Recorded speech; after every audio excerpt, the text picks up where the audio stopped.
लेकिन उधर उसका भी ध्यान देना है कि हुक्म और आज्ञा क्या हुई। और 11 दिन जो भक्ति और मुक्ति जो काशी विश्वनाथ जी बांट रहे हैं, 15 तारीख से शाम से शुरू कर दिया। आपको क्या मालूम, आप क्या जाने इन सब चीजों को।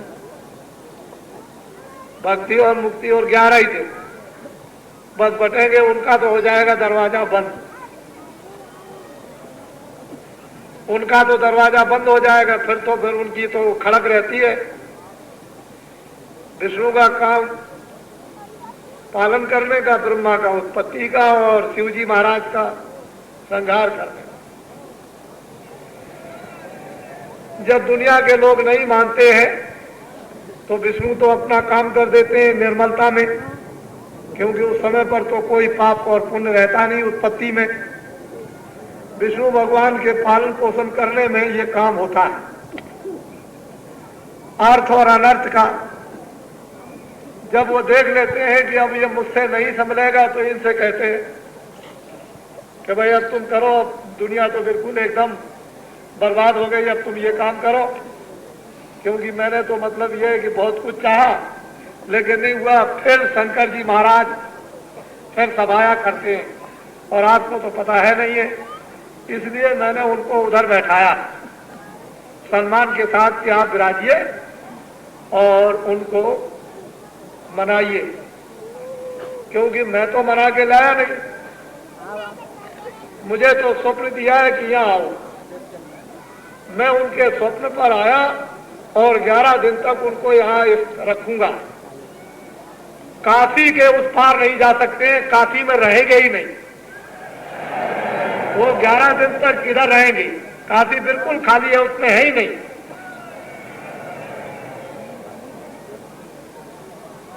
अब उसके बाद मैं ये नहीं जानता हूं कि वो किसी भक्तों के कहीं प्रेम में कहीं बंध जाए और कहीं चले जाए, ये मुझे नहीं मालूम।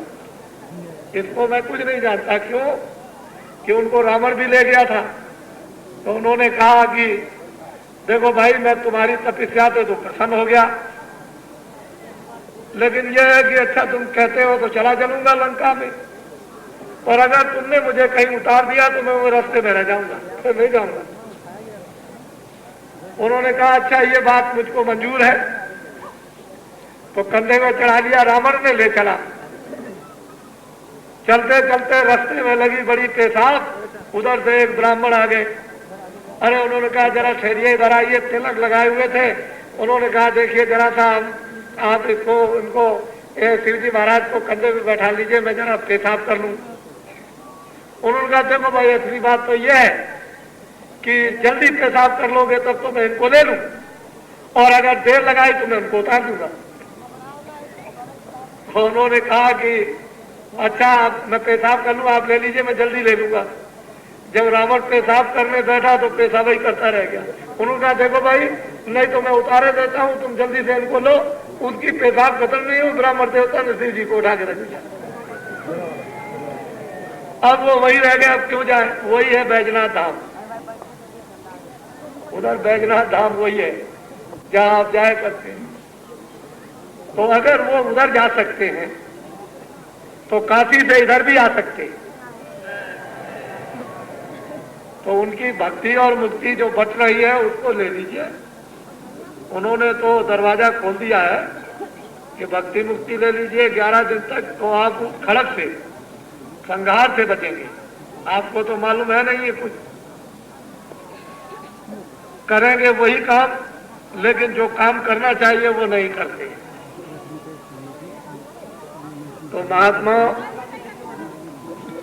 को समझने की आप चेष्टा करें कि महान आत्मा, महात्मा किसका नाम है, और वो रूप जिस रूप की व्याख्या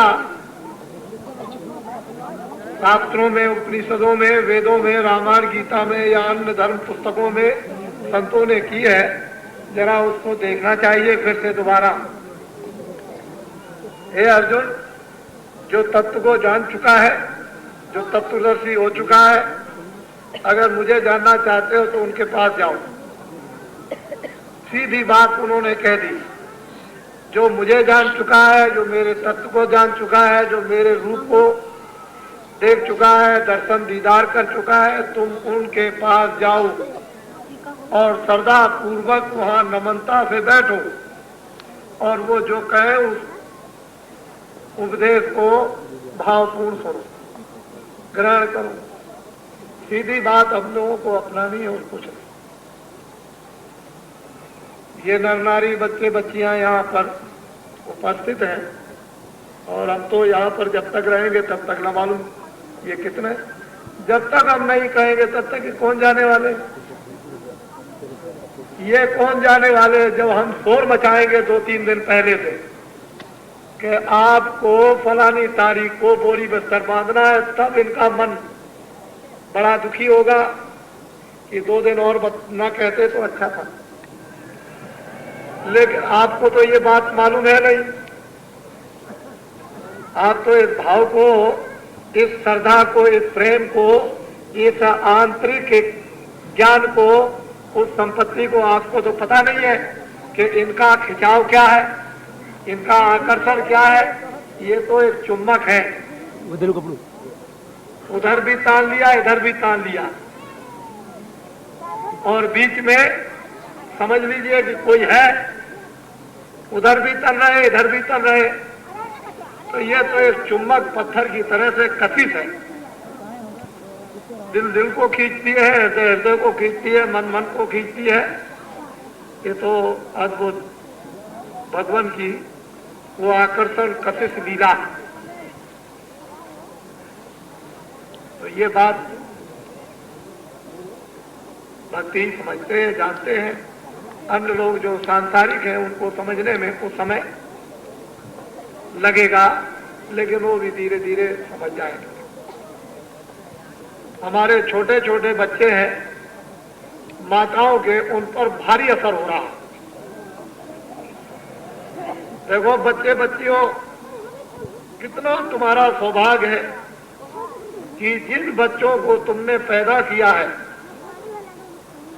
और वो बच्चे अगर तुम्हारे होनहार और चरित्रमान, सदाचारी और भक्ति वाले निकल जाए, अरे तुम्हारी कौन पूछे, तुम्हारे पुरखाओं को भी पार कर देंगे। ये रामायण और महात्मा कहते हैं,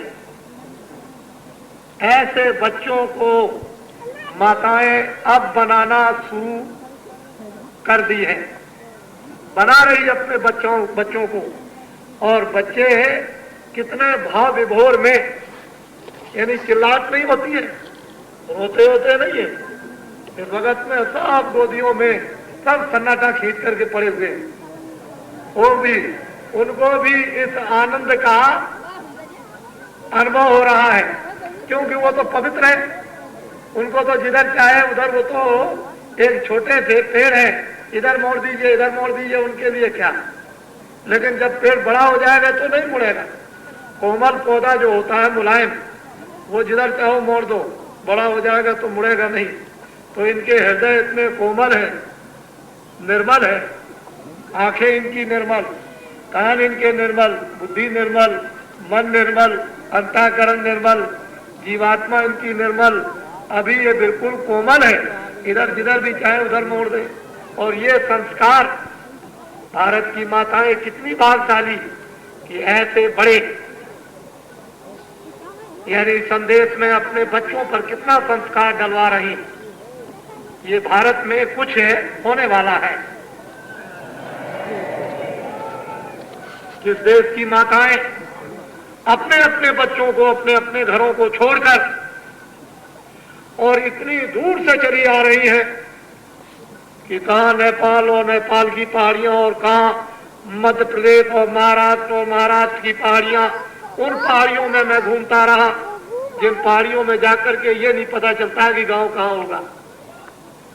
वहां से लोग चले आ रहे और अपने अपने बच्चों पर कितना जबरदस्त आश्चर्यजनक संस्कार पड़ रहा। इनको जीवन जब याद आएगा तो ये सब के सब बच्चे थोड़े ही दिनों में कहेंगे मैं काशी गया था। सतयुग आगमन साकेत महायज्ञ की तैयारियों में सजुग स्वागत तैयारियों में जो साकेत महायज्ञ हुआ था उसमें मैं भी गया था, मेरी माता और मेरे पिता भी मुझको ले गए थे।